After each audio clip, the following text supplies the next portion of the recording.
আমরা অনেকেই দ্বিধাদ্বন্দ্বে ভুগি। বিশেষ করে আমি আজকে যে কথাগুলো বলছি সেটা হচ্ছে ইউনিভার্সিটি স্টুডেন্টদের জন্য।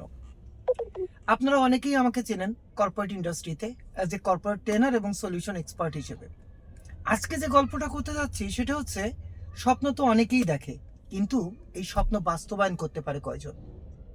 স্বপ্ন বাস্তবায়ন করার জন্য যে জিনিসটা আমাদের সবচেয়ে বেশি দরকার সেটা হচ্ছে নিজের মাইন্ড সেট করা, এবং কাছের যারা বন্ধু আছে, অর্থাৎ আপনার সমবয়সী যারা বন্ধু আছে, তাদের ডিসিশনটা না নিয়ে আপনি যদি, যারা কর্পোরেটে জব করছে, তাদের কারোর ক্যারিয়ার ফলো করেন, তাহলে আপনি নিজেই কিন্তু ডিসিশন মেক করতে পারবেন কোথা থেকে শুরু করতে হবে আর কোথায় যে শেষ করতে হবে আপনার প্র্যাকটিক্যাল স্কিল ডেভেলপমেন্টের জন্য আপনার নেসেসারি কাজগুলো। এখন ইন্ডাস্ট্রি ডিমান্ড যে ট্রেনিংগুলো ইন্ডাস্ট্রি আশা করে, তার ভিতরে ডেভঅপস খুব ইম্পর্টেন্ট একটা জিনিস। ক্লাউড, সেটা গুগল ক্লাউড হতে পারে, AWS এ ক্লাউড হতে পারে, বা XYZ।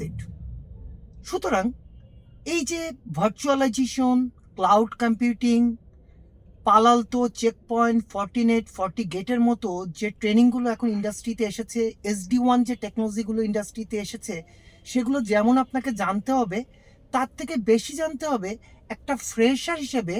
সকাল 9টা থেকে 6টা পর্যন্ত আপনি যখন কোনো একটা কোম্পানিতে জব করবেন, তখন আপনার কাজের রেসপন্সিবিলিটিসগুলো কী। যেমন আপনি জুনিয়র সাপোর্ট ইঞ্জিনিয়ার হিসেবে জয়েন করেছেন, বা জুনিয়র নেটওয়ার্ক ইঞ্জিনিয়ার হিসেবে জয়েন করেছেন, অথবা জুনিয়র সিস্টেম সাপোর্ট ইঞ্জিনিয়ার হিসেবে জয়েন করেছেন, তখন আপনাকে প্রথমে যে কাজটা করতে হবে, আপনাকে দিয়ে ওই কোম্পানি কী কী করাবে। আপনি হয়তো CCNA করে যাচ্ছেন, বা ম্যাকোটিক করে যাচ্ছেন, বা সার্ভার করে যাচ্ছেন, কিন্তু অফিসে যেয়ে দেখলেন আপনার সব সার্ভারগুলো রেড হ্যাট বেস, অর্থাৎ লিনাক্স বেস।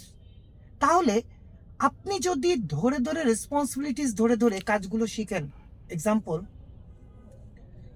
এক্সাম্পল আপনি হার্ডওয়্যারের কাজগুলো আগে ভালো করে জানলেন, কারণ আপনার অফিসের যে IT ইনফ্রাস্ট্রাকচার থাকবে, সেখানে হার্ডওয়্যার বলতে আমার সার্ভারটাও হার্ডওয়্যার, আমার কম্পিউটারটাও হার্ডওয়্যার, এই কাজগুলো জানতে হবে।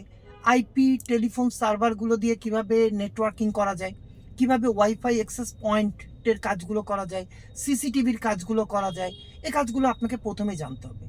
এরপরে আপনি একটা কোর নেটওয়ার্ক বেছে নেন, এবং সেটা অবশ্যই পপুলারিটির দিক দিয়ে সিসকোর CCNA।